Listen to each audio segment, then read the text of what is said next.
தென்காசி மாவட்டம் சிவகிரி ஜமீனுக்கு பாத்தியப்பட்ட அருள்மிகு கூடாரப்பாறை பாலசுப்பிரமணிய சுவாமி கோவிலில் 2026ஆம் ஆண்டு ஜூன் மாதம் 24ஆம் தேதி அஷ்டபந்தன மகா கும்பாபிஷேக விழா நடைபெறவுள்ளது. தென்காசி மாவட்டம் சிவகிரியில் அமைந்துள்ள மலைக்கோயில் என்ற கூடாரப்பாறை பாலசுப்பிரமணிய சுவாமி கோவில் இப்பகுதியில் மிகவும் பிரசித்தி பெற்ற கோவிலாகும். புராண சிறப்புகள் அமைந்த இக்கோயில் 1500 ஆண்டு பழமை வாய்ந்ததாகும். பாலசுப்பிரமணியர் இக்கோவிலில் காட்சி தருகிறார். திருச்செந்தூரில் சூரசம்ஹாரம் நடத்தி சூரபத்மனை அழித்த பிறகு தெய்வானையை மணப்பதற்காக முருகப்பெருமான் திருப்பரங்குன்றம் நோக்கி செல்லும் பொழுது இந்த மலையில் முருகன் தரிசனம் செய்ய வேண்டி அகத்திய முனிவர் தவம் செய்ததாகவும் அவருக்கு தரிசனம் கொடுத்த முருகப்பெருமான் அகத்தியரின் விருப்பப்படியே இந்த சிவகிரி மலை மீது வாசம் செய்ததாகவும் புராணம் கூறுகிறது. அதன் பின்புதான் முருகப்பெருமானுக்கு மலை மீது கோவில் கட்டப்பட்டது. இங்கு முருகப்பெருமான் பாலகராக காட்சி அருள்வதால் பாலசுப்பிரமணியர் என பெயர் பெற்றார். அகத்தியருக்கு முருகப்பெருமான் காட்சி தந்த இடத்தில் முருகப்பெருமானின் பாத மண்டபம் உள்ளது.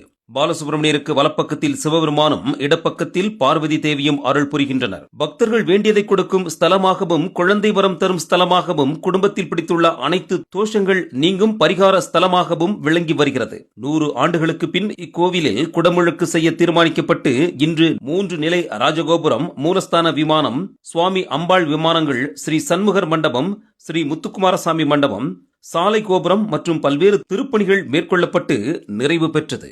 இதையடுத்து ஜூன் மாதம் 24ஆம் தேதி மகா கும்பாபிஷேகம் நடைபெறவுள்ளது. ஜூன் 21இல் யாகசாலை பூஜைகள் நடைபெறும். அதனைத் தொடர்ந்து அன்னதானம் வழங்கப்பட உள்ளது. விழாவிற்கான ஏற்பாடுகளை சிவகிரி ஜமீன் உயர் திரு விக்னேஷ் சின்னத்தம்பியார் மற்றும் ஸ்ரீ பாலமுருகா துணைத் தலைவர், ஸ்ரீ பாலமுருக பக்த ஜனசேவா அறக்கட்டளையின் துணைத் தலைவர் லண்டன் கணபதி சுந்தர குருக்கள் மற்றும் விழா குழுவினர்கள், மண்டபதாரர்கள் ஏற்பாடுகளை செய்து வருகிறார்கள். பக்த கோடி பெருமக்கள் கும்பாபிஷேக விழாவினை காண வருக வருக என அழைக்கிறார்கள். சிவகிரி ஜமீன் விக்னேஷ் சின்னத்தம்பியார், ஸ்ரீ பாலமுருக பக்த ஜனசேவா அறக்கட்டளையின் துணைத் தலைவர் லண்டன் கணபதி சுந்தர குருக்கள்.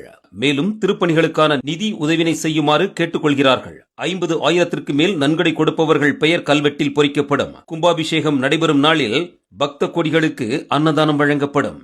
முருகப்பெருமானின் அருள் பெற பக்த கோடிகள் அனைவரும் வருக.